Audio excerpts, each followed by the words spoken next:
Senhor presidente, senhoras e senhores deputados, primeiro, dar uma satisfação ao plenário.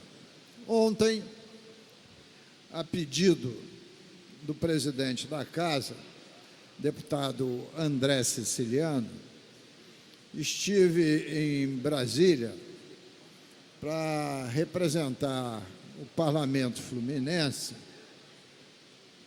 numa reunião marcada pelo deputado Vladimir, em nome da bancada não, em nome dos deputados que defendem os interesses dos municípios, marcou uma audiência com o presidente do STF, ministro Dias Toffoli, para, entre outras coisas, falar sobre a ação direta de inconstitucionalidade, que será julgada no dia 20 de novembro e que poderá suspender a liminar dada pela ministra Carmen Lúcia, que definiu os artigos que não estão sendo cumpridos por causa da liminar da lei da partilha. Isso está nos permitindo sobreviver. Se essa liminar cair, os municípios vão perder 80% das suas receitas de royalties de participação especial. 80%. E o Estado perderá 40% das suas receitas de royalties. Será uma tragédia para o Estado, principalmente para o sistema previdenciário, que é mantido como fonte principal hoje pelos royalties. E a projeção de 2020, 2021, é que os royalties estejam na casa de 16 bilhões ano. E nós estaríamos reduzidos a 10 bilhões. Não é nada, não é nada. São 6 bilhões de diferença. E todos os municípios que recebem no montante de 10 bilhões ficarão reduzidos a 2 bilhões. Falência geral para o Estado. Então, há um grande temor em relação a esse julgamento. Não tiveram presente nesse encontro os deputados Vladimir e Clarissa, deputado Hugo Leal, deputado Cristino Áureo, deputada Soraya Santos, deputado Chiquinho Brazão e os senadores Flávio Bolsonaro e o senador Harold de Oliveira. Reunião positiva, porque foi dado esse contorno desses problemas do Estado e o ministro ouviu e, como cabe a um ministro, não se posiciona, só ouve. Mas eu, particularmente, achei a reunião positiva, porque verifiquei que a maioria dos deputados e senadores que lá estavam entendendo bem as questões graves fiscais que vive o nosso estado do Rio de Janeiro e estão preocupados em encontrar soluções, para abrandar esse problema. Então, estou passando aqui um pouco o que foi essa reunião e, evidentemente, o que eu procurei fazer foi fortalecer a fala dos parlamentares no sentido de dar um quadro do que está acontecendo no estado do Rio de Janeiro. Primeiro, essa satisfação geral.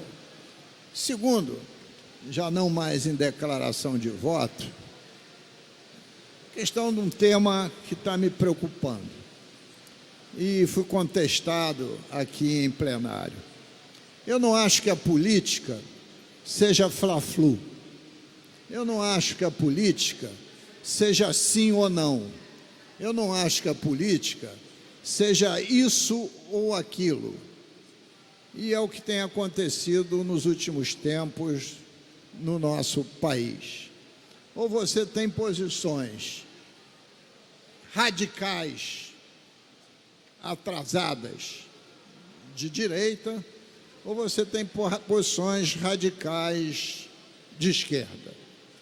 Há que se ter equilíbrio, razoabilidade e bom senso, tendo como ótica central não os nossos interesses somente políticos partidários, mas como interesse central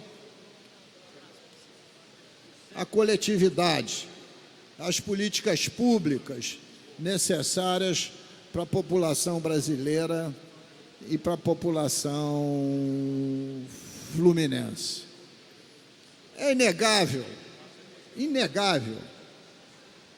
que a Operação Lava Jato, e não estou nominando ninguém, estou falando da Operação Lava Jato, nas suas vertentes, inicialmente no Paraná, no Rio de Janeiro, em Minas Gerais, em São Paulo, em Goiás, enfim, nas mais diversas unidades da federação, atingindo duramente a grande maioria dos partidos políticos, tem cumprido uma tarefa hercúlea de puxar para fora as vísceras da corrupção que envolve o nosso país.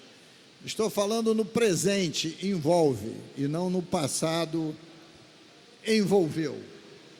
E volto a dizer, e não atingiu um partido político só, atingiu muitos partidos políticos, inclusive o que eu pertenço, o PSDB. E desde o primeiro momento, tenho dito aqui, que sempre apoiei essas investigações, que ninguém está acima da lei, nem as pessoas que a gente mais goste ou tenha relações, nem mesmo cada um de nós individualmente.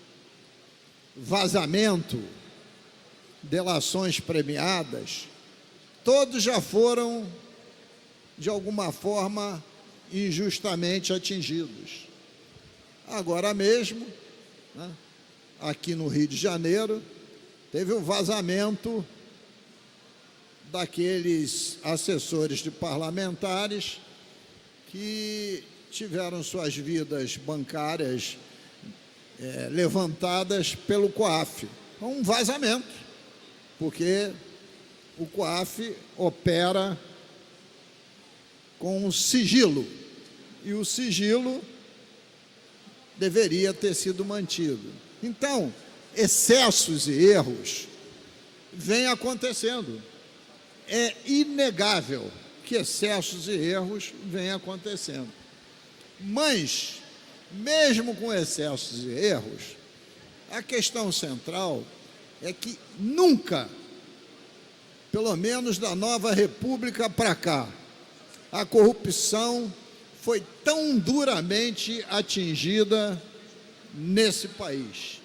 Isto é verdade. Basta olharmos o número de prisões efetuadas, não somente de políticos, como de empresários, doleiros e outros tipos de intermediário. Ontem mesmo foram presos 2 integrantes da Polícia Federal, cobrando propina de R$ 1,5 milhão a setores empresariais para não terem seus nomes revelados. Então, tem sido um avanço. Se 1, 2, 3, 4 membros do Ministério Público ou juízes da Lava Jato, dado a eles o direito de defesa e o contraditório, errarem, evidentemente tem que ser punidos. A lei tem que valer para todos. Aliás, já foi título de filme. A lei é para todos. Mas nada disso apaga todos os atos de corrupção cometidos não só no estado do Rio de Janeiro, mas nas demais unidades da federação e também na República. Porque nós não podemos achar que a Operação Lava Jato é boa em uma instância, mas é ruim em outra quando atinge os nossos preferidos. A gente quer, de fato, que essas investigações aconteçam em todas as unidades da federação. E vai continuar. Agora, esse episódio específico, se investigue, tiver culpa, direito de defesa, a culpa for comprovada, punição. Não tenha a menor dúvida, porque senão nós estaremos dizendo que a lei vale para uns e não vale para outros. A lei vale para todos. Todos sabem que o juiz deve ser imparcial, que o advogado de defesa faz a defesa e o Ministério Público acusa. E o juiz ouve ambas as partes, a defesa e a acusação. E, posteriormente, com a isenção possível, ele julga. É assim que deve ser. Se não for assim, o processo fica maculado.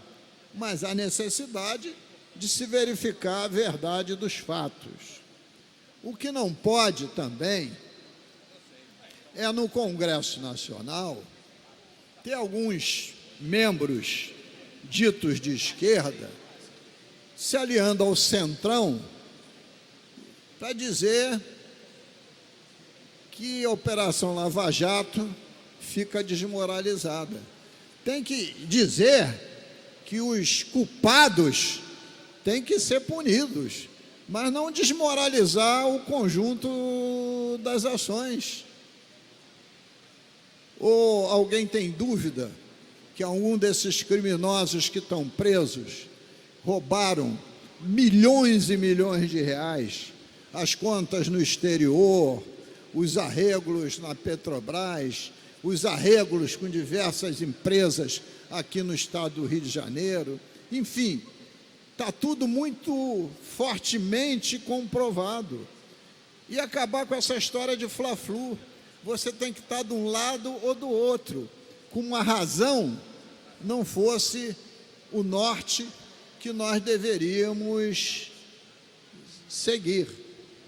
Então, estou puxando esse tema, não por causa da votação de hoje, exatamente porque, confesso até que na votação de hoje nem sabia que esse tema estava na pauta, porque o que me incomoda é estar vendo o noticiário e posições tão absolutamente extremadas.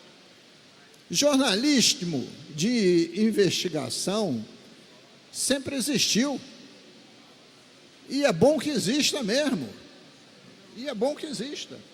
porque o jornalista muitas vezes tem fontes que outros segmentos não têm, e essas fontes são sempre preservadas. Então isso é positivo que aconteça. Eu queria aqui deixar assim muito claro, senhor presidente, voltando à semana passada, que tem que ter equilíbrio, racionalidade, para se chegar àquilo que é bom para o país, que é bom para o Estado, que é bom para o cidadão, que respeite a Constituição, que seja bom para a democracia. E nós não vamos resolver isso no Twitter. Então, eu só estou propondo é uma discussão mais equilibrada, uma discussão mais racional, menos apaixonada. Até porque, mesmo sendo hoje o Dia dos Namorados, nós não necessitamos deixar a paixão aflorar, né, e emitir juízos profundamente radicais. Vamos deixar a paixão acontecer entre os casais que vão comemorar o dia de hoje, né? Ou não, porque alguns podem estar até cheios de rusgas e não vão conseguir comemorar. Por exemplo, tem ali, eu vejo aqui no plenário, o Amor Está no Ar, Knoploch e o Amorim conversando tão amistosamente. É Dia dos Namorados, o amor está no ar, Knoploch e Amorim. O amor platônico, não o amor epicureal, não o amor epicureal. Não, senhor presidente, eu vou encerrar, porque já passei dos meus 10 minutos, mas exatamente pedir equilíbrio, bom senso, paz, para que a gente prossiga na nossa missão parlamentar. Muito obrigado, senhor presidente.